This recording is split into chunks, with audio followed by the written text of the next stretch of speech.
Dewa Perang Yesikai. Bab 776. Yesikai memeriksa jendela dengan hati-hati. Ketinggiannya 10 meter di atas tanah, dan tidak ada bekas cakaran kait besi pada semen di sekitar jendela. Ini berarti si pembunuh tidak memanjat menggunakan tali. Yesikai teringat bahwa Tianjing pernah berkata bahwa pembunuhnya bukanlah orang biasa, melainkan seorang kultivator. Kalau dipikir-pikir dengan cara ini, memang masuk akal.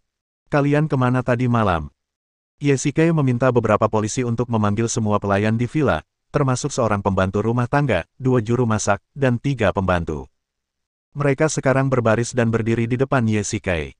Ini, apakah ada yang tidak bisa kamu katakan? Tatapan mata Yesikai berubah dingin dan dia melirik semua orang. Pak polisi, saya sedang berpatroli di lantai 2 tadi malam, tiba-tiba saya mencium bau harum, lalu saya pingsan.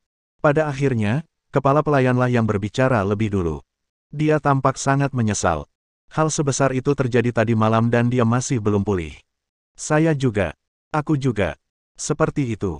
Beberapa pelayan dan koki juga mengatakan bahwa jika Yesikai menebak dengan benar, ini adalah dupa yang sengaja dilepaskan oleh si pembunuh. Semua orang baik-baik saja, kecuali Zhang Chen. Mungkin karena alasan inilah Zhang Gong yakin bahwa putranya dibunuh oleh musuh di dunia bisnis. Apakah kita masih bisa mengeluarkan gas dupa dari tempat kejadian? Yesikai bertanya pada para penguji. Tidak, gas ini hanya butuh waktu 1 jam untuk menghilang sepenuhnya. Setelah kami menerima panggilan alarm, 6 atau 7 jam telah berlalu saat kami tiba, kata seorang inspektur. Tampaknya pihak lain sudah siap. Yesikai terus bertanya, jadi, tidak seorang pun di antara kalian yang melihat pembunuhnya? Tidak. Semua orang menggelengkan kepala, menunjukkan ketidakberdayaan. Sebagai perbandingan, Yesikai tampak lebih tidak berdaya. Hanya ada 1 luka di tubuh Zhang Chen, yang juga merupakan luka fatal, di dada. Menurut laporan forensik, lukanya sedalam 20 cm. Senjata pembunuh haruslah senjata tajam seperti belati. Tampaknya bilah pisau itu tertanam seluruhnya di dalam tubuh. Yesikai tidak punya pilihan selain membiarkan beberapa orang pergi bekerja terlebih dahulu, dan dia tinggal untuk menyelidiki tempat kejadian perkara bersama polisi. Ding ling ling. Pada saat ini, telepon Yesikai berdering. Yesikai tidak mengenali nomor penelepon itu. Dia punya kebiasaan mencatat nama-nama penelepon, jadi pada dasarnya, panggilan tanpa catatan berasal dari orang asing. Halo, siapa kamu? Yesikai bertanya. Halo, Tuan Ye. Suara lelaki serak terdengar dari ujung telepon yang lain. Kedengarannya sangat pelan, sehingga membuat orang merasa merinding. Kamu. Yesikai memiliki firasat buruk di benaknya dan ekspresinya tiba-tiba menjadi serius. Pengusir setan. Pria itu tiba-tiba berhenti. Saya bertanggung jawab atas kasus-kasus ini. Apa? Yesikai tidak dapat menahan diri untuk tidak berteriak. Dia tidak pernah menduga pembunuhnya akan muncul. Dan pertama kali dia muncul, dia sebenarnya memanggil langsung Yesikai, detektif yang khusus menangani kasus pembunuhan berantai. Haha, kamu nampaknya terkejut. Ya, aku benar-benar tidak menyangka kau berani meneleponku. Yesikai bereaksi cepat. Kebanyakan pembunuh akan kembali ke tempat kejadian pembunuhan untuk mengagumi pekerjaan mereka. Yesikai juga telah menganalisis sebelumnya bahwa pembunuhnya adalah seorang peretas, jadi itu tidak berarti bahwa dia dapat menemukan nomor Yesikai. Jika ada yang ingin kau katakan, katakan saja dengan cepat. Detektif teknisku akan segera menemukan koordinatmu. Yesikai berkata dengan dingin. Faktanya, saat panggilan tersambung, lokasi pihak lain akan terkunci. Haha, karena aku meneleponmu, aku tidak takut kau menemukanku, Tuan Ye. Aku meneleponmu kali ini karena ada sesuatu yang ingin kukatakan padamu. Pria di ujung telepon tiba-tiba mencibir, lalu nadanya menjadi serius. Kau ingin mengatakan sesuatu padaku. Ini cukup langka. Seorang penjahat yang dicari ingin mengatakan sesuatu padaku. Perkataan Yesikai penuh dengan sarkasme. Tuan Ye, itu salah. Anda hanya membantu polisi memecahkan kasus, tetapi Anda bukan polisi. Hal lainnya adalah saya bukan penjahat. Kamu gila. Yesikai tidak bisa menahan diri untuk tidak mengumpat. Tuan Ye, Anda bukan polisi. Anda harus mengerti bahwa masyarakat membutuhkan pengusir setan seperti saya. Lelaki itu berkata dengan serius, karena kita semua menjunjung tinggi keadilan, mengapa Anda tidak bisa bergabung dengan saya? Atau, Tuan Ye, apakah Anda juga seperti orang kebanyakan, yang dibutakan oleh dunia sekuler? Itu konyol. Kau membunuh orang dengan kejam dan berani melakukannya dengan kedok keadilan. Haha, Tuan Ye, ada banyak kegelapan di dunia, yang ditutupi oleh keadilan. Aku di sini untuk mengusir iblis terakhir. Suara pria yang percaya diri datang dari ujung telepon yang lain. Benar saja, semua karakteristik karakter sejalan dengan tebakan Ye Shikai. Seorang pembunuh yang mengira dirinya pengusir setan, mengenakan jubah, keadilan, munafik pada dirinya sendiri, tetapi melakukan hal yang paling kejam. Lihatlah orang-orang itu, siapa di antara mereka yang tidak pantas menerimanya. Kejahatan mereka tentu akan dihukum oleh hukum. Pembunuhanmu sama sekali tidak berdasar. Wajah Ye Shikai serius dan nadanya dingin. Sebagai perbandingan, pihak lain tampak seperti pasien yang gila dan histeris. Haha, kelihatannya kamu tidak berbeda dengan masyarakat umum. Tuan Ye, mohon bersiap. Pria itu berhenti sejenak dan menutup telepon. Kantor polisi. Apa? Pembunuh itu meneleponmu. Zhang Ting membanting meja. Meja kayu kokoh itu bergetar pelan dan tampak hendak runtuh. Jangan terlalu bersemangat. Ye Shikai tampak tertekan dan berkata asal-asalan. Omong kosong, bagaimana mungkin aku tidak bersemangat? Ngomong-ngomong, apa yang kau katakan? Zhang Ting mencengkeram kerah Ye Shikai seperti bayi yang penasaran dan mengajukan pertanyaan. Itu hanya beberapa kata untuk membujuknya agar menyerah. Apalagi yang bisa dilakukan? Ye Shikai mendesah. Dengan 4 nyawa di tangannya, dia mungkin akan dijatuhi hukuman mati bahkan jika dia menyerah. Bujukan untuk menyerah, semacam ini tampaknya sedikit tidak berdaya. Bagaimana posisinya? Ye Shikai bertanya kepada polisi internet di sampingnya. Kami sudah mengirim orang ke lokasi, tapi tempatnya terpencil di pinggiran kota, dan kami tidak menemukan orangnya sama sekali. Polisi internet mendesah, dan tidak ada kamera di dekatnya, jadi kami tidak mengambil gambar si pembunuh. Saya sudah menduganya. Ye Shikai mendesah tak berdaya, jika dia bisa muncul dengan mudah, dia tidak perlu bersusah payah bermain petak umpet dengan kita. Saya sudah melaporkan masalah ini kepada Direktur Song, tetapi panggilan telepon ini tampaknya tidak ada gunanya. Ye Shikai merasa sedikit kecewa. Dia merasa panggilan telepon yang sulit didapat itu terbuang sia-sia. Bab 777. Lupakan saja, tidak ada gunanya mengatakan apapun kepada orang seperti itu. Bagaimana kita bisa memengaruhinya? Zhang Ting menggelengkan kepalanya dengan putus asa. Apapun tipu dayanya, kami pasti akan menyeretnya ke pengadilan. Perkataan Zhang Ting tidak hanya menghibur Ye Shikai, tetapi juga menyemangati seluruh tim. Kini si pembunuh begitu sombongnya hingga berani menelepon satuan tugas secara langsung. Ada lapisan kemarahan di hati setiap anggota tim, seperti tong bahan peledak yang dapat dinyalakan dengan percikan api. Tetapi setiap kali dia mengungkap petunjuk, harganya adalah nyawa. Ye Shikai mendesah. Setiap serangan si pembunuh bagaikan sabit dewa kematian yang merenggut, setan, dan tempat kejadian perkara seakan-akan telah dibersihkan tanpa meninggalkan jejak sedikitpun. Ada berita buruk lainnya. Saat itu, seorang petugas polisi berkata kepada Zhang Ting, Zhang Gong menerima telepon dari seorang kaki tangan kemarin. Kami memeriksa nama perusahaan dan menemukan bahwa semua jaringan perusahaan telah diretas kemarin. Saya pikir pembunuhnya yang melakukannya. Petunjuk lainnya telah terungkap. Berita buruk datang silih berganti, dan Ye Shikai merasa semakin tertekan. Tanpa sadar ia mengeluarkan sebatang rokok dari sakunya, menyalakannya, menarik napas dalam-dalam, lalu mengembuskannya panjang. Ye Shikai mengeluarkan ponselnya dari waktu ke waktu. Sekarang dia menaruh harapannya pada berita dari Istana Dunia Bawah dan Biro Keamanan Nasional. Cacing itu tiba di Yanjing tadi malam. Dia berharap memperoleh beberapa hasil. Ding ling ling. Pada saat ini, telepon berdering.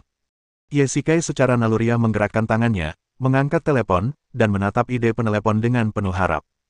Lalu, sumber panggilan ini agak di luar dugaannya. Halo, Xiao Xin, ada apa? Ye Shikai ragu-ragu selama beberapa detik dan akhirnya menekan tombol panggil. Xiao Kai, apakah kamu ada waktu sore ini? Suara hati-hati Chen Yuxin datang dari ujung telepon yang lain. Aku sibuk dengan kasusnya akhir-akhir ini, mungkin.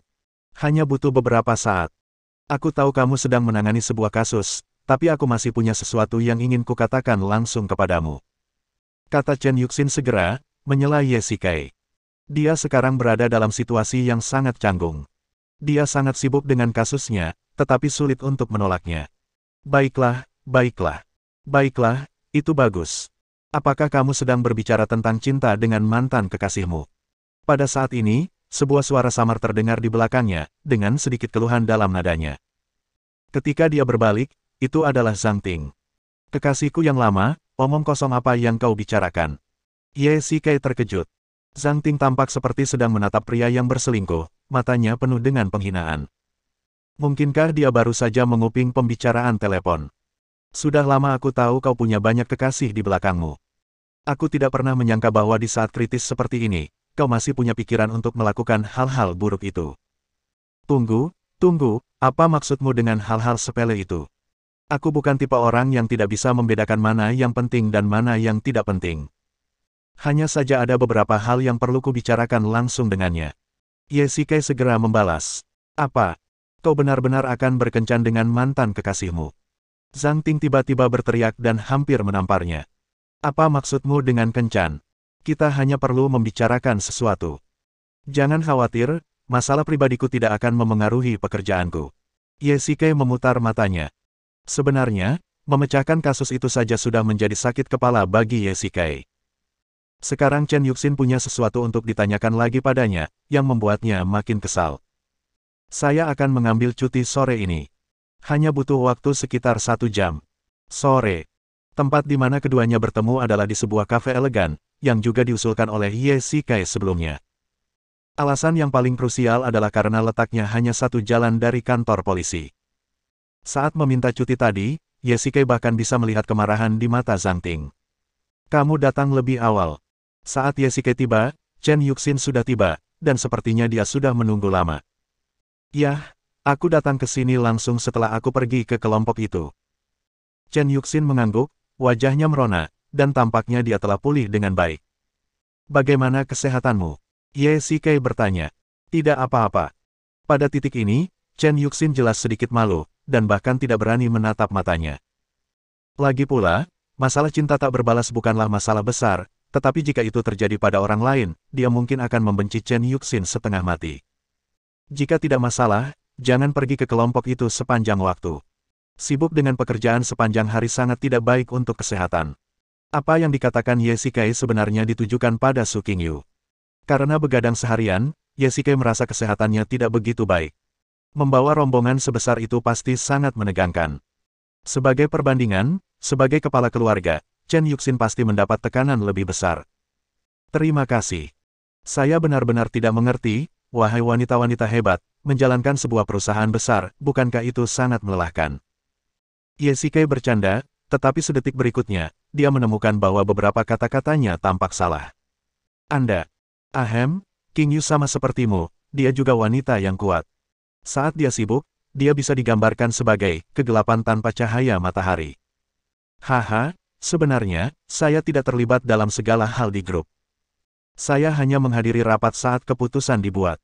Pendekatan Chen Yuxin memang merupakan pendekatan seorang jenderal besar. Bagaimanapun, grup Chen adalah grup raksasa di Yanjing. Sebagai perbandingan, grup Tianya tidak layak disebut. Jika Chen Yuxin seperti Su Qingyu, yang harus mengurus semuanya, dia akan kelelahan sampai mati. Setelah beberapa basa-basi, Ye Shikai melihat arlojinya. Tanpa disadari, lebih dari setengah jam telah berlalu. Sudah waktunya untuk langsung ke intinya. Xiao Xin, apakah ada sesuatu yang mendesak yang membuatmu mengajakku keluar kali ini? Ye Shikai terbatuk 2 kali untuk meredakan suasana canggung. Sebenarnya, aku mengajakmu keluar. Karena aku ingin minta maaf. Wajah Chen Yuxin memerah saat mendengar ini.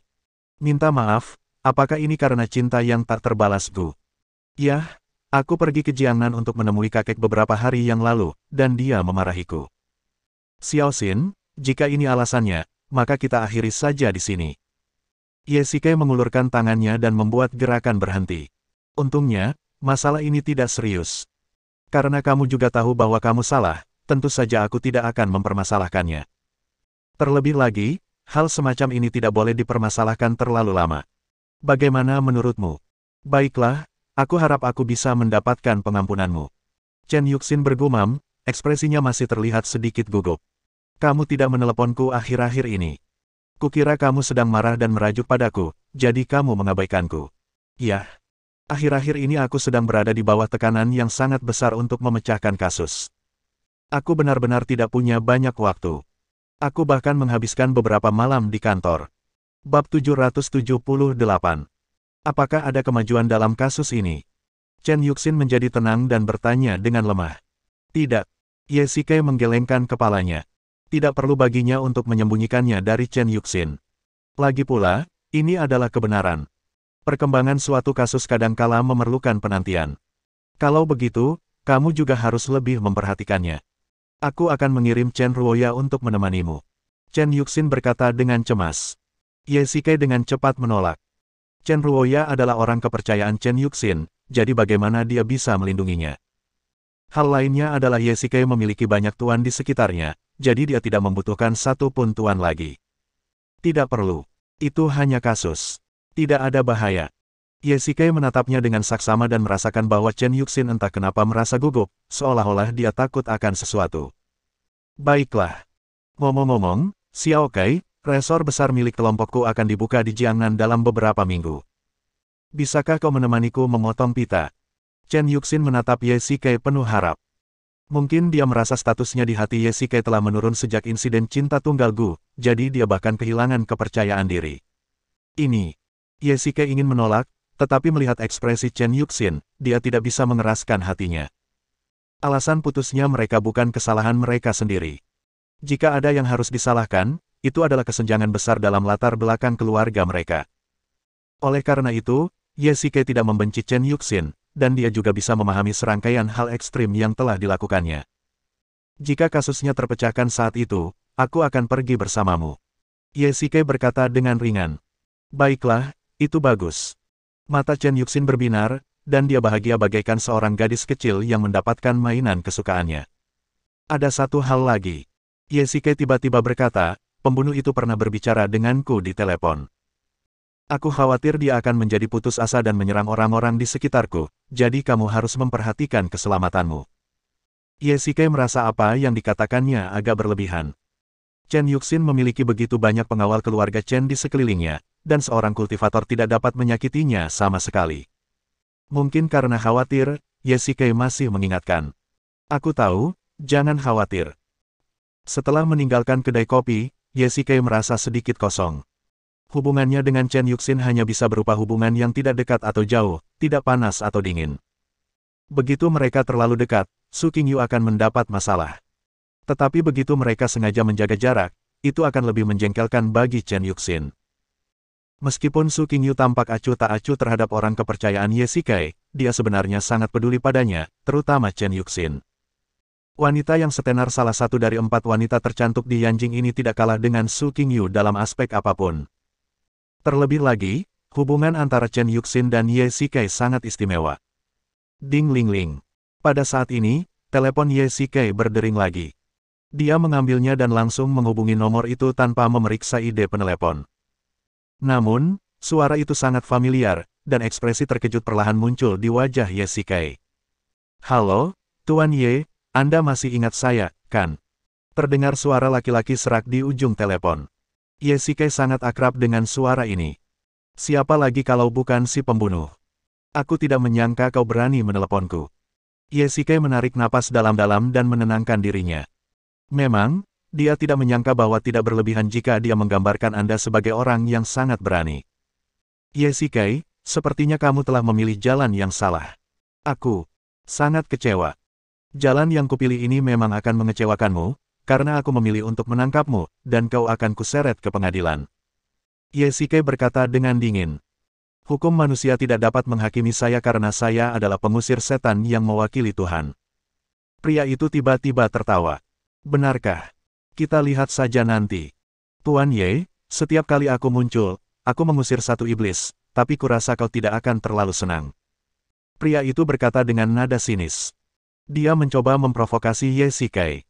Setiap kali pembunuh beraksi, ia akan merenggut nyawa seseorang. Ye Shikai tentu saja sangat sedih.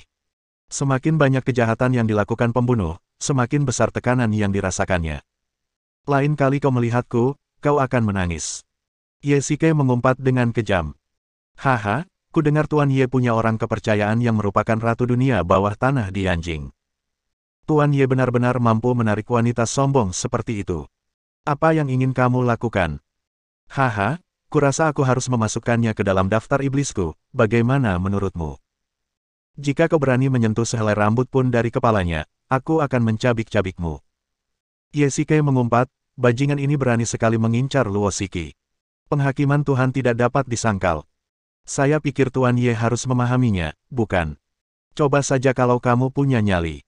Ye Shike menutup telepon setelah mengatakan itu. Wanita itu adalah titik lemahnya, siapapun yang menyentuhnya akan mati. Bagaimana mungkin Ye Shike tidak marah dengan ancaman terang-terangan seperti itu? Dia agak ragu ketika datang untuk memecahkan kasus sebelumnya, karena dia khawatir akan membawa masalah bagi orang di sekitarnya. Hasilnya, apa yang Anda takutkan akan menjadi kenyataan. Ye Shike hampir menjatuhkan teleponnya ke tanah. Sekarang tampaknya dia harus segera mengingatkan Luo Shiki untuk berhati-hati. Ledakan. Tiba-tiba terdengar suara pertarungan sengit dari sebuah gang di pinggir jalan, dan samar-samar terdengar orang berteriak dan mengumpat. Biasanya tidak banyak orang yang melewati jalan ini, dan ada rumah-rumah yang akan dihancurkan di sekelilingnya. Ye Shike merasa ada sesuatu yang salah. Berjalan cepat, Ye Shike mula-mula mengintip sekilas, kemudian pemandangan di depannya membuatnya terkejut. Seorang wanita dikelilingi oleh beberapa pria bertopeng hitam, dan wanita itu penuh luka dan memar. Tetapi yang paling mengejutkannya bukanlah sekelompok orang yang ingin merenggut nyawa seorang wanita di siang bolong, melainkan Ye Shike mengenal wanita itu. Bos Crown Wedding Company dan salah satu dari 4 wanita tercantik di Yanjing, Zhao Yanran. Meskipun dia memiliki banyak bekas luka di tubuhnya, dia tetap cantik. Bukankah dia seorang pengusaha yang jujur? Mengapa dia dikelilingi oleh begitu banyak pembunuh? Ye Shike berdiri tidak jauh dari sana. Zhao Yanran mengenakan gaun yang anggun dan indah, hampir sama dengan gaun yang dikenakannya saat pertama kali bertemu dengannya. Akan tetapi, sepatu hak tingginya terjatuh jauh, mungkin karena terlempar saat dia melarikan diri. Ada perintah dari atas untuk membunuh tanpa ampun. Seorang pria berpakaian hitam, yang memimpin tim, tiba-tiba bergegas mendekat. Tiba-tiba cahaya perak melesat melintasi gang bagaikan meteor dan mengenai tepat sasaran bilah tajam di tangan pria itu. Ledakan. Terdengar suara tabrakan keras dan sebuah koin jatuh ke tanah. Suara benturan logam itu seakan bergema. Pria berpakaian hitam itu mundur selangkah dan berdiri di sana dengan linglung. Seluruh pemandangan itu terasa sedikit aneh sesaat. Siapa kamu? Ye Shike menghela nafas dan memutuskan untuk menyelamatkan mereka dan bertanya dengan jelas. Katanya dingin sambil berjalan. Bos, apa yang harus kita lakukan sekarang? Para pria berpakaian hitam itu saling berbisik, dan Zhao Yanran tiba-tiba menoleh. Setelah melihat bahwa itu adalah Ye Shike, dia berbalik lagi dengan ekspresi terkejut di wajahnya. Bab 779. Bos, ayo kita lakukan semuanya dan bunuh mereka berdua secara langsung. Melihat hal itu, lelaki berbaju hitam lainnya menjadi lebih berani dan ingin memanfaatkan keunggulan jumlah untuk mengepung dan membunuh kedua lelaki itu. Ya, banyak dari kami. Tidak, semuanya mundur. Pada saat ini, pria berpakaian hitam yang memimpin kelompok itu mengerutkan kening, matanya penuh dengan kesungguhan. Dia tiba-tiba mengulurkan tangan kanannya, memberi isyarat kepada semua orang untuk berhenti, lalu segera memerintahkan mundur. Apa? Mundur? Semuanya, segera mundur. Pria berbaju hitam itu langsung berkata dan berlari mundur. Melihat pemimpinnya sudah pergi, rekan-rekannya di sekitarnya tentu saja tidak berani menunda dan mengungsi satu demi satu. Apa-apaan? Mereka baru saja melarikan diri. Ye Shike sedikit bingung. Kelompok orang ini sungguh tidak memiliki kualitas profesional sebagai seorang pembunuh. Mereka sebenarnya ditakuti oleh orang asing. Jika Ye Shike bukan dari istana dunia bawah, tetapi orang biasa, mereka akan jatuh ke dalam rencana kota kosong. Ye Shike mengabaikannya dan segera berjalan maju untuk memeriksa luka-luka Zhao Yanran. Dengan pengalaman tempurnya yang kaya, dia bisa tahu sekilas bahwa Zhao Yanran terluka. Ada bekas luka yang dalam di beberapa bagian tubuhnya yang fatal. Ini cedera serius. Ye Shike memeriksa dan untungnya tidak ada bagian penting yang terluka. Kalau saja dia selangkah lebih maju, dia mungkin tidak akan bisa diselamatkan lagi. Nona Zhao, Anda baik-baik saja? Ye Shike bertanya dengan khawatir. Mendesis.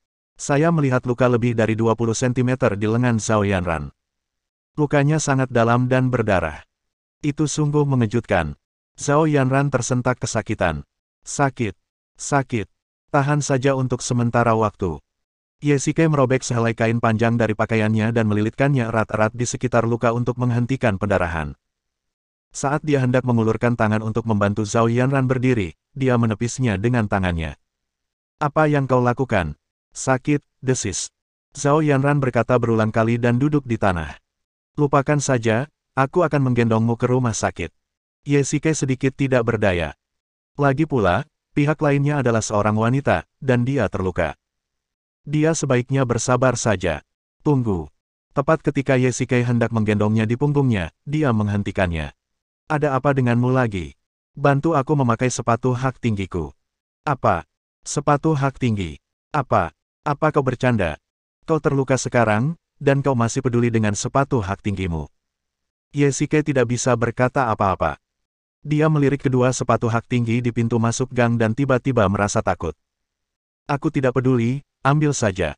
Baiklah, baiklah. Yesike tidak dapat membujuk Zhao Yanran, jadi dia harus mengambil kembali sepatu hak tingginya. Pakaikan padaku. Apa? Yesike berteriak lagi. Sekarang aku terluka, dan kau membiarkanku memakai sepatuku sendiri. Apakah kau seorang pria? Zhao Yanran cemberut. Mengeluh dalam hatinya, kalau kamu tahu dirimu terluka, kenapa kamu masih pakai sepatu hak tinggi? Aku seorang manusia, namun aku bukan pelayanmu.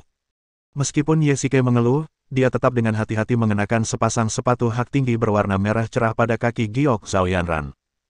Aku akan membawamu ke rumah sakit sekarang, tunggu sebentar. Yesike semula ingin menggendongnya di punggungnya, tetapi dia khawatir luka di perutnya akan terjepit, jadi dia hanya mengangkatnya seperti seorang putri. Kurangi bicara dan hemat energi Anda. Yesike langsung berlari ke mobil, meletakkan Zhao Yanran di kursi penumpang, dan melaju menuju rumah sakit. RSUD. Setelah perawatan darurat dokter, luka Zhao Yanran cepat sembuh, tetapi beberapa luka terlalu dalam dan terlalu panjang, sehingga harus dijahit. Yesike membeli sekeranjang buah di luar dan langsung berjalan ke bangsal Zhao Yanran. Namun, dibandingkan dengan kekhawatirannya sebelumnya, pemandangan di depannya membuatnya merasa tidak berdaya. Zhao Yanran sedang menggigit apel dan memegang remote kontrol di satu tangan, menonton TV dengan saksama, seolah-olah dia tidak datang untuk dirawat di rumah sakit melainkan sedang berlibur. Bagaimana perasaanmu? Yesike meletakkan keranjang buah di meja samping tempat tidur, lalu duduk di samping, mengambil sebuah apel, dan mengupasnya sendiri. Milikmu nampaknya lebih manis. Zhao Yanran meliriknya, lalu menyambar apel yang baru dikupas dari tangan Yesike dan menggigitnya. Ya, memang lebih manis. Zhao Yanran tersenyum tipis pada Yesike dan berkata, kamu juga memakannya. Ngomong-ngomong, bagaimana kamu bisa terluka seperti ini? Dan siapa yang mengejarmu? Yesike memutar matanya dan kembali ke intinya. Kelompok pembunuh ini jelas-jelas seniman bela diri. Meskipun Yesike hanya melihat mereka sekilas, tidak sulit untuk melihat bahwa mereka semua adalah praktisi tingkat atas, jika tidak, koin tadi tidak akan semudah menjatuhkan belatinya. Bagaimana saya tahu? Saya hanya bos dari sebuah perusahaan pernikahan. Saya diburu oleh sekelompok orang tanpa alasan yang jelas. Anda bertanya kepada saya, dan saya masih bingung. Zhao Yanran tampak bingung. Aku hampir kehilangan nyawaku. Jadi, Anda bahkan tidak tahu siapa orang lainnya. Yesike sedikit skeptis. Orang macam apa yang layak dibunuh oleh sekelompok pembunuh kultivator yang terlatih?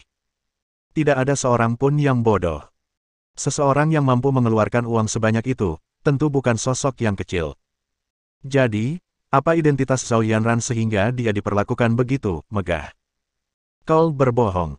Aku yakin kau tidak mengetahuinya. Ekspresi Yesike tiba-tiba berubah dan dia berteriak keras, membuat Zhao Yanran sangat takut hingga apel di tangannya terguling. Saya berhak untuk menanyai Anda sekarang. Jika Anda mengaku, Anda akan diperlakukan dengan lunak.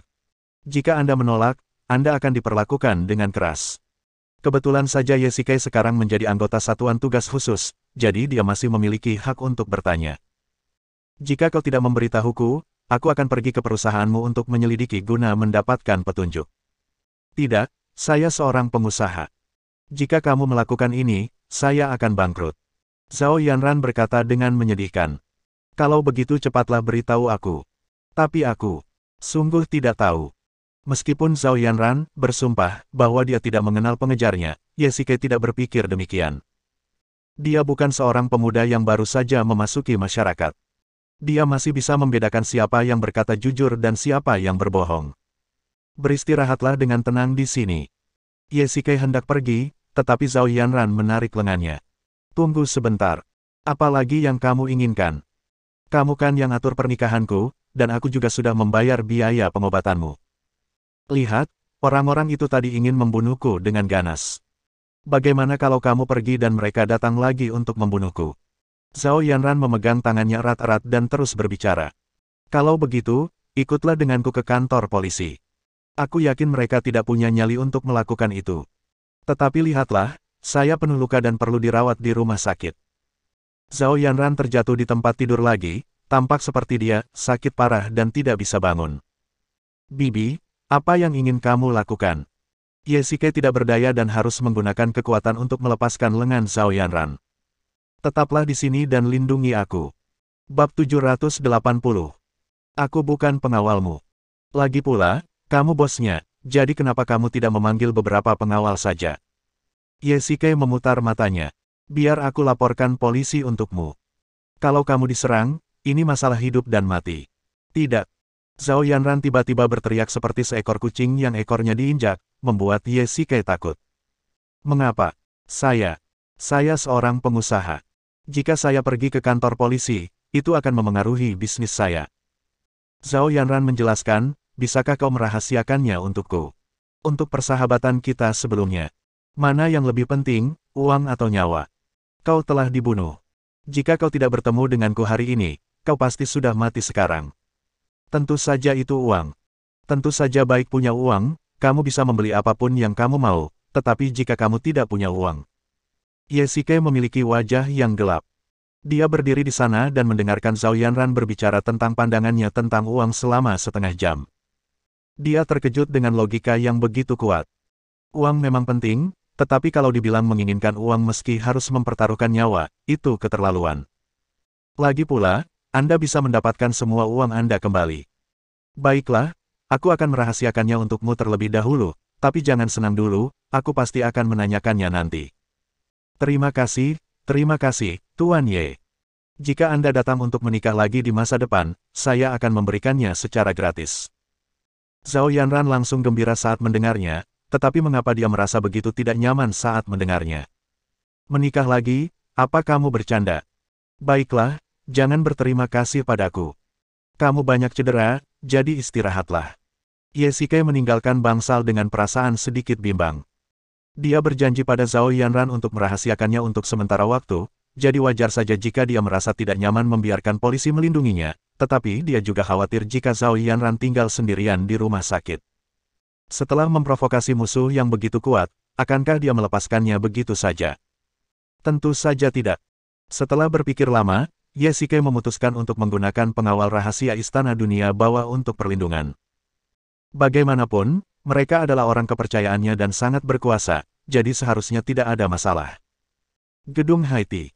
Saya mendengar bahwa kantor pusat Luo Group milik Luo Shiki baru saja pindah ke gedung ini.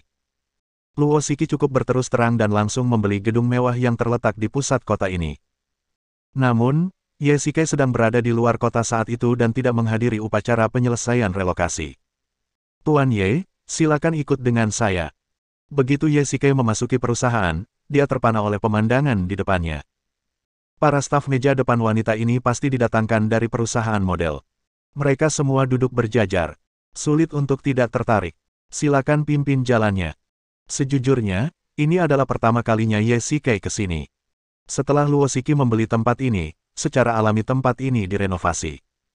Peralatan baru itu membuat orang merasa sangat nyaman. Seorang karyawan wanita membawa Ye Shikai ke dalam lift, mengeluarkan kartu magnetik, menggesek lift, dan menekan tombol menuju lantai atas. Tuan Ye, kantor ketua ada di ujung jalan. Terima kasih banyak. Ledakan, ledakan, ledakan. Datang. Begitu dia memasuki pintu, Ye Shikai tertegun lagi. Kantor Luo Shiki ini terlalu besar. Diperkirakan secara kasar, ruang itu lebih besar dari ruang tamunya. Pada saat ini, Luo Shiki sedang duduk di depan kantor, memproses dokumen. Shiki, perusahaan Anda cukup mengesankan. Ye Shikai berkata dengan nada bercanda, sambil duduk di sofa di sampingnya dan menggigit buah di atas meja kopi. Saya hanya ingin mengatakan itu. Kamu tidak ada di rumah karena kepindahanmu dan saya tidak bisa menghubungimu lewat telepon. Sekarang kamu tahu harus datang dan menemuiku. Luo Shiki berdiri, memutar pinggangnya dan berjalan mendekat, nadanya penuh kecemburuan. Saya pergi ke Yuncheng untuk memulihkan diri belum lama ini. Untuk memastikan efektivitas pengobatan, saya memutus kontak dengan dunia luar. Mendengus. Baiklah, Shiki, mengapa kamu masih saja marah seperti itu? Melihat Luo Shiki tampak tidak senang, Ye-Shike harus menghiburnya dengan lembut. Sebelum dia sempat sadar, Luo Shiki telah menimpanya. Dengan pusat gravitasi yang tidak stabil, dia langsung tertekan ke sofa. Luo Shiki memiliki ekspresi menggoda di wajahnya, yang membuat Ye-Shike merasa sangat tidak nyaman. Shiki, ada hal serius yang ingin kukatakan padamu. Bisakah kau bangun dulu? Ye-Shike mengulurkan tangannya untuk mendorongnya, tetapi ditahan oleh dua tangan giok. Luo Shiki juga sesekali memberinya dua mata yang sangat menawan, seolah-olah dia akan bergerak. Baiklah, dengarkan aku dengan serius. Ye-Shike mengangkat Luo Shiki dan mendudukkannya di sofa. Apakah Anda tahu tentang kasus pembunuhan baru-baru ini? Ye-Shike merapikan pakaiannya dan tampak serius. Aku tahu. Ini adalah kehidupan keempat. Luo Shiki berkata dengan tenang. Dia tidak terkejut sama sekali. Dunia bawah tanah begitu gelap, sehingga Luo Shiki tidak akan takut dengan beberapa nyawa. Tidak bisakah kamu menanggapinya dengan serius? Ye-Shike ragu-ragu sejenak, tetapi memutuskan untuk mengatakan yang sebenarnya. Saya sedang menyelidiki kasus ini baru-baru ini. Pembunuhnya menelepon saya beberapa waktu lalu dan mengatakan dia akan membunuh Anda. Ambil tindakan. Wajah Luo Shiki tiba-tiba membeku dan dia menampakkan ekspresi membunuh. Kalau begitu, biarkan saja dia datang. Aku sudah melihat banyak badai. Kalau aku takut pada satu orang saja, lebih baik aku pensiun dini. Luo Shiki tampak meremehkan dan tidak menunjukkan kewaspadaan apapun terhadap peringatan Ye-Shike. Shiki, pembunuhnya bukan orang biasa. Dia seorang kultivator, dan ada kemungkinan besar dia akan menyerang orang-orang di sekitarku. Tolong beri perhatian lebih akhir-akhir ini, oke? Ye-Shike terus membujuk. Mungkin karena hanya ada satu pembunuh, Luo Shiki tidak menganggapnya terlalu serius sama sekali. Apakah kamu kesini hanya untuk memberitahuku hal ini? Luo Shiki menyela Ye-Shike dan berkata dengan dingin. Ah, ya, apa lagi? Kalau begitu, pergilah dari sini. Luo Shiki berkata dengan dingin. Bahkan orang bodoh pun bisa melihat bahwa dia sedang marah. Mungkin Ye-Shike trauma dengan perilaku si pembunuh, jadi dia secara tidak sadar berpikir bahwa si pembunuh akan benar-benar menyerang Luo Shiki. Tunggu. Semua kejahatan si pembunuh memenuhi ciri-ciri bahwa korban adalah orang jahat. Dengan kata lain, jika yang meninggal bukan seorang orang jahat, maka citra keadilan yang telah diciptakan oleh si pembunuh sebelumnya akan runtuh. Shiki. Ye-Shike meraih tangannya dengan gembira seolah-olah dia telah memenangkan lotre. Ada apa? Luo Shiki berkata dengan tidak sabar. Apakah kamu pernah melakukan sesuatu yang sangat kejam? Begitu Ye-Shike selesai berbicara, dia tiba-tiba merasa merinding, seolah-olah dia telah mengatakan sesuatu yang salah. Oh, keluar dari sini. Kenapa kamu begitu galak? Aku hanya ingin mengingatkannya. Ye-Shike terlatih-tatih keluar kantor, masih menggumamkan keluhan. Apa yang kamu tertawakan? Pada saat ini, Ye-Shike mendengar suara tawa. Dia berbalik dan melihat seorang wanita. Ye-Shike mengenalnya. Dia adalah sekretaris pribadi Luo Shiki. Bersambung.